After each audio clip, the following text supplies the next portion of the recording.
dhaweyn xisbiga wadani xisbiga wadani baa hadlay Salmaan Yuusuf Cali Koore waxay ku tilmaameen inuu nin ku jooga gunno yahay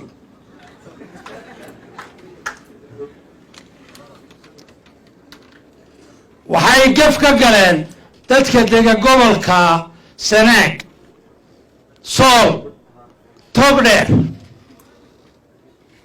oo ay ku sheegeen inay Soomaalilandnimada ku yihiin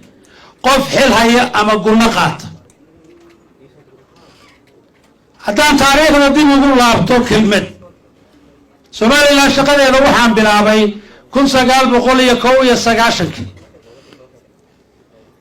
cidii ugu horeysay ee aanu shaqo wada bilowno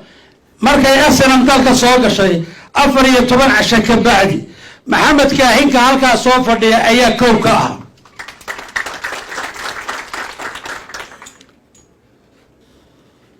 waftigii ugu horeeyay ee nabadeynta ee og lagu qabto ayaan ka bilaabay Somaliland inaan u shaqeeyo bari oo dhan baan nabadgelyadeeda ka soo shaqeeyay waxaan kala shaqeeyay rag magacyo iyo mansab ku lahaa dadka af Soomaaliga ku hadla iyo Somaliland waxaan soo dhaqaajiyay tali ciidanka maalintii booliiska la asaasayay askarigii ugu horeeyay bari aniga ka keenay Abdi Dhibo loo dhiibay ciidanka qaranka guutadii koowaad markii la asaasayay ee uu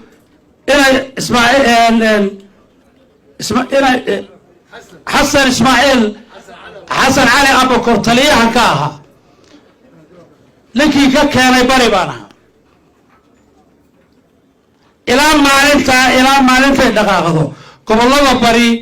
dastuurka markii la sameeyay loo footeynayay wasiir baan ahaa gobolada bari oo dhan anaa hogaamiyay dastuurka markii loo footeeyay geed gaaban iyo geed dheer Somaliland tay joogtaba waan soo taagnay contribution qof naftayda iyo xoolahayga TV-yada ku jirta anigoo laygu dilayo laygu garaacayo hantidaydii lala wareegay ayaa laga helayaa YouTube-yada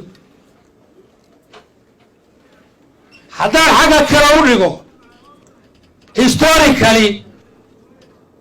waxaan ahay ninkii awowgii sameeyay xuduudka jamhuuriyadda Somaliland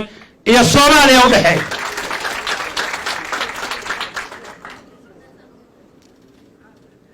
xilalka aan soo qabtay qof bil aadan oo Somaliland jooga dadka ugu badan ee soo qabto aan hadda tirin karin ayaan ka mid ah caafimaad gaajo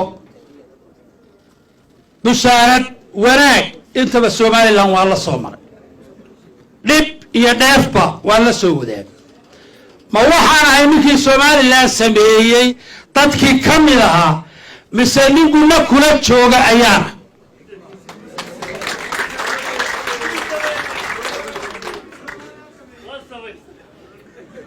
aad baan ummadda Somaliland baan markhaati uga dhigayaa in madaxnimo dalka ka rabta oo inay ilaa heer madaxweyne dalka hogaamisa rabta inay muwaadin nooca u soo shaqeeyay oo dhib iyo dheefba ilaa 1991 oo aan garanayo wajiyada ay lahayd iyo dhibaha ay soo martay iyo sida ay isu kala bedeshay iyo wixii horumar iyo wax taagnaaba in intuu nin soo taago yiraahdo macnaheedu Salmaan wuxuu ku joogaa gunno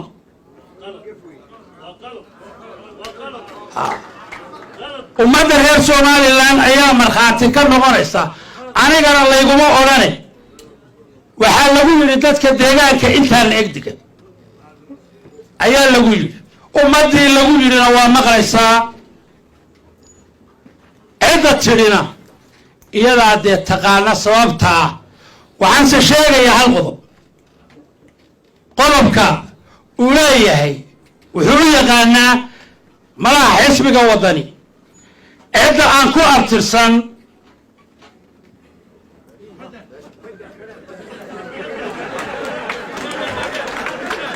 makadaya waaya guul baan idin rajaynayaa